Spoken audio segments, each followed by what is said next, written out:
et bienvenue à Fikili. So today, in honor of my master's graduation ceremony, oh God, I've been doing this for 6 years now and it never gets any less weird.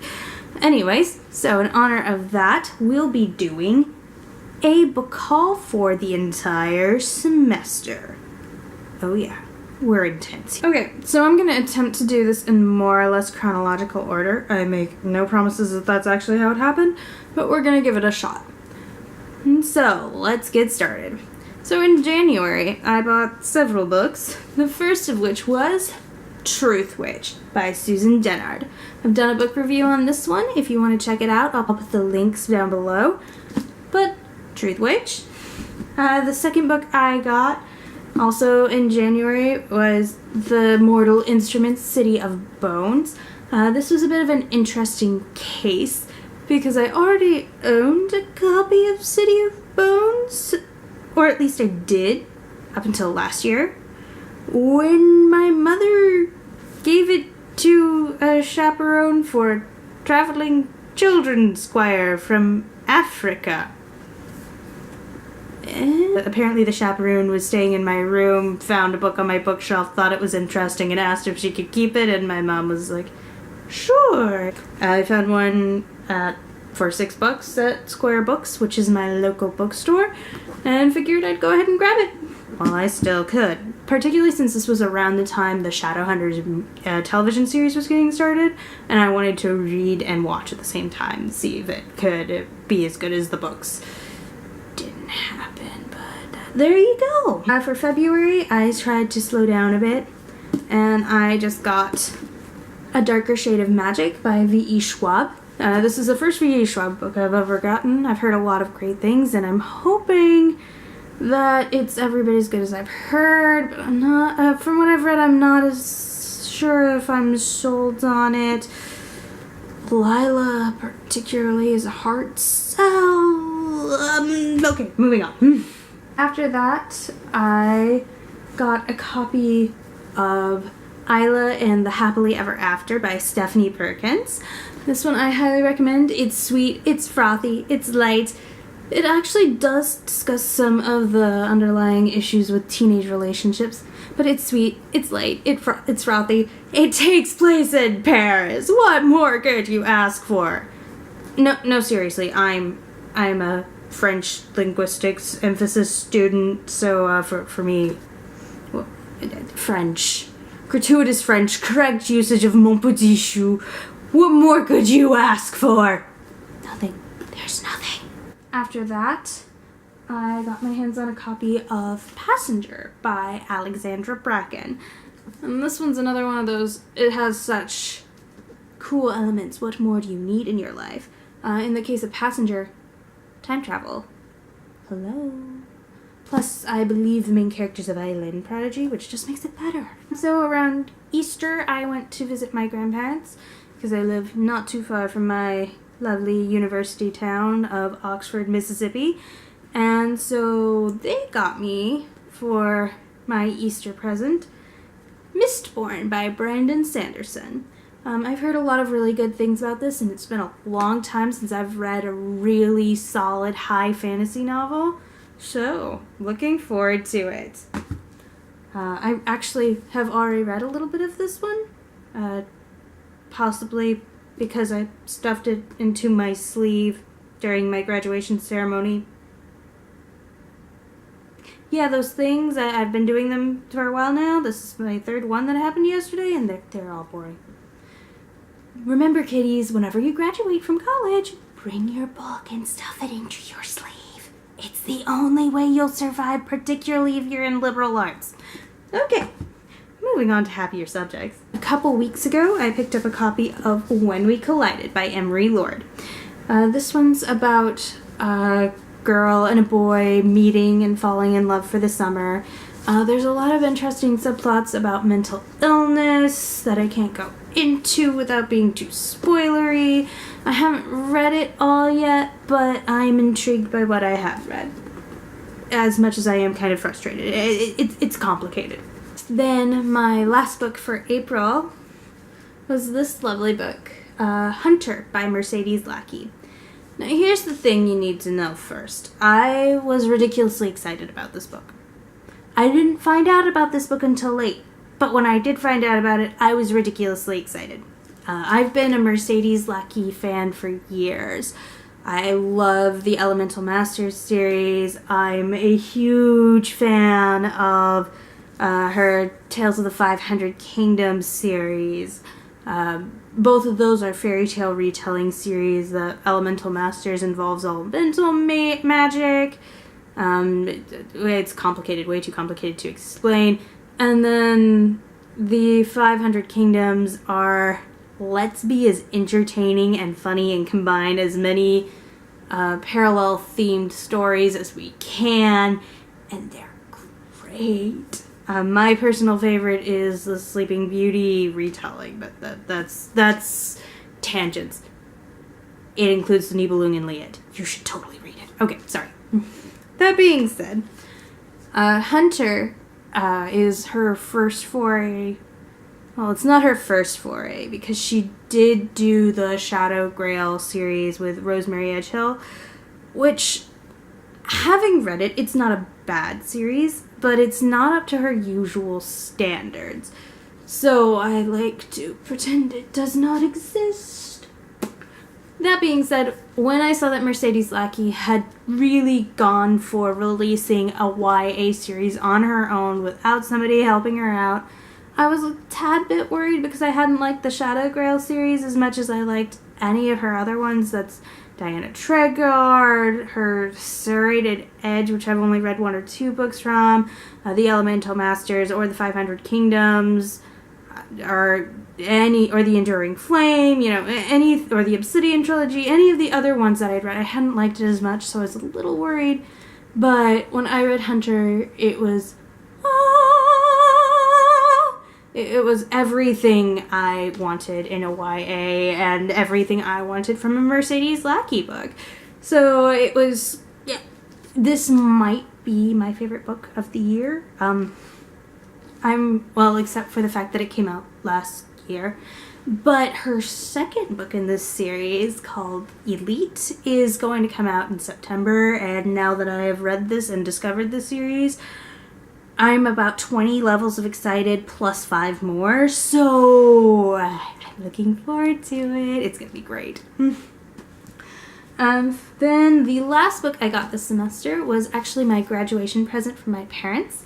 It's called When Paris Went Dark, The City of Light Under German Occupation, 1940 to 1944. It's by Ronald C. Rossbottom. And this one, unlike all the others, is not fiction. This is a non-fiction book that tells the story of the Nazi occupation of Paris.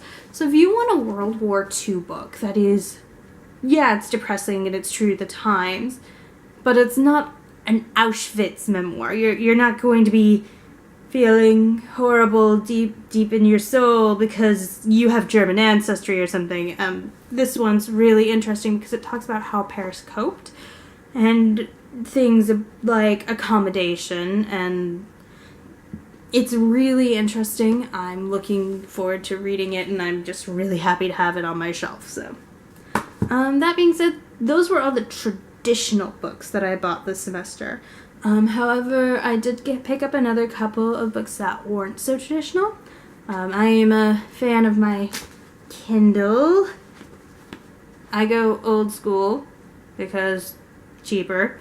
But at any rate, I picked up one Kindle novel this semester. I picked up a copy of A Court of Mist and Fury by Sarah J. Maas. This is the sequel to A Court of Thorns and Roses, and I've been really looking forward to it since I read that one. So hopefully it'll be really great. I'm very nervous because I have a horrible sinking feeling that my ship is going to be sunk. I don't want my ship to be sunk. Part of the problem is that I really love the fairy tale that I swear has to be the source for A Court of Thorns and Roses. It's called East of the Sun and West of the Moon. It's a Scandinavian folktale. I love it. I love it so much. So much. And the fact that my happy couple probably won't be staying a happy couple is It depresses me, damn it. I don't care if Rice is cool. I want my original couple. Stop trashing my couple. Okay. Calm. That being said, the last couple books I bought are sort of a new territory for me. So my roommate, I guess now I should say my former roommate, because I graduated. I'm not staying here in Oxford anymore. This is my last day here. But my roommate for the past 2 years is a massive comic book fan. Specifically, she really likes DC. So I've been slowly but surely, my roommate has been working on indoctrinating me. And this is fine, but I didn't really read anything until last October when I was going to an academic conference out in Santa Fe. And so my roommate goes, okay, so you've been avoiding this for months. I've been telling you this thing is the most amazing thing since sliced bread. You've been saying you don't have time, which is bull, but whatever. So now you're going to be trapped on a plane for 3 hours in a sealed metal chamber. You have no more excuses. You have time. So here, take the first trade of this comic book series that I've just gotten into. You'll love it. I mean, you will love it. There's no way you will not love it. You will adore the series. My reaction was, okay, yeah, sure, what the hell. I'm going to be trapped in a sealed metal chamber for 3 hours going one direction and then another one for an hour, and then I'll have to do the reverse coming back. So, okay, I'll have time for this. And so she gave me the first trade of Gotham Academy. And I read it on the plane, going, okay, so I'll read it, and it'll be okay, but it won't be anything to write home about, and then Shelby will leave me alone.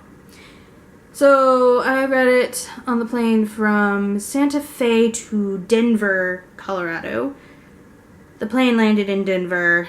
I got my phone out as soon as it was safe to text, and texted Shelby, okay, you win. This is the most amazing thing ever. I think it's better than sliced bread. And she goes, I know, isn't it just? So I decided to hold off on actually buying a copy of the trade because Shelby already owned a copy and I could just steal hers. But then March happened, and Volume 2 came out. And I suddenly realized I will only be living with my wonderful and amazing roommate for 2 more months, so I have to buy them for myself. So over Easter weekend, I picked up copies of Gotham Academy, Welcome to Gotham Academy, which is Volume 1, by Becky Cloonan, Brendan Fletcher, and Carl Kershaw, as well as Gotham Academy Volume 2, Calamity, by the same group. Gotham Academy is amazing. It's better than sliced bread. Better than the sliced bread.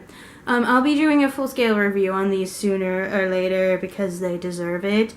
But Gotham Academy has gotten everything right.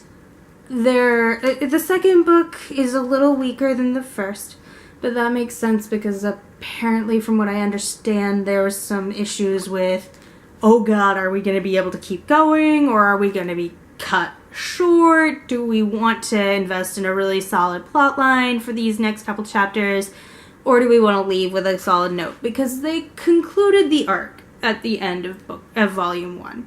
So Volume 2 was going to be a fresh arc, and then apparently DC canceled a bunch of series to make room for new ones. I don't know the full story, but they were worried they were going to get the axe. So at first, it's a lot more chapter contained. Basically, if they got cut off between Chapter 1 and Chapter 2, then they would feel like they could leave because they'd left behind a complete story. They wouldn't be leaving you dangling over the thread of, but you don't tell us what happens to finish out the arc. And then at the last 2 chapters or so, they were apparently told, yeah, you're staying. Don't worry about it. So now they're building back up to an arc. I'm really looking forward to Volume 3, which I believe is coming out sometime this fall. But apparently it's going to tie into something called the Robin Wars, which I don't know very much about, but I'm told are really awesome, so I'm going to have to look into them this summer. Also, as a new comic book fan, I have to admit that comic books are expensive. At least they are if you go for the trade. So I tend to be very leery on getting trades, just because, at least before you've read some of the series, I felt safe buying both of these because I'd already read the first one and knew it was awesome. And my roommate had gotten her hands on the second one before I did, and she confirmed it was equally awesome, primarily by reading out the Shakespeare portion to a Shakespeare nerd. Yeah. But either way, I recommend getting these at your library first and double checking to make sure you like them, because that way you will not go, oh no, I just spent $15 on something I don't even like. That's what I did with the other comic book series I started, which is Batman and Robin. So hopefully, book one was pretty good. It looks like I'll actually buy book two, but we'll see how it goes. I'm way behind. I have to catch up. So that is all the books I purchased this semester. Next time you see me, I will be filming in a new place, in a different state, in a different town, in a different building. We'll see how that goes. In the meantime, it's been great talking with you. If you have any comments on the stuff I picked up, leave them in the comments below. If you have recommendations, I want to hear about them. I'll post a link to the Truth Witch review in there, and maybe if I ever get around to reviewing anything else, I'll add those in as well. So that's all for now. This is me, signing off.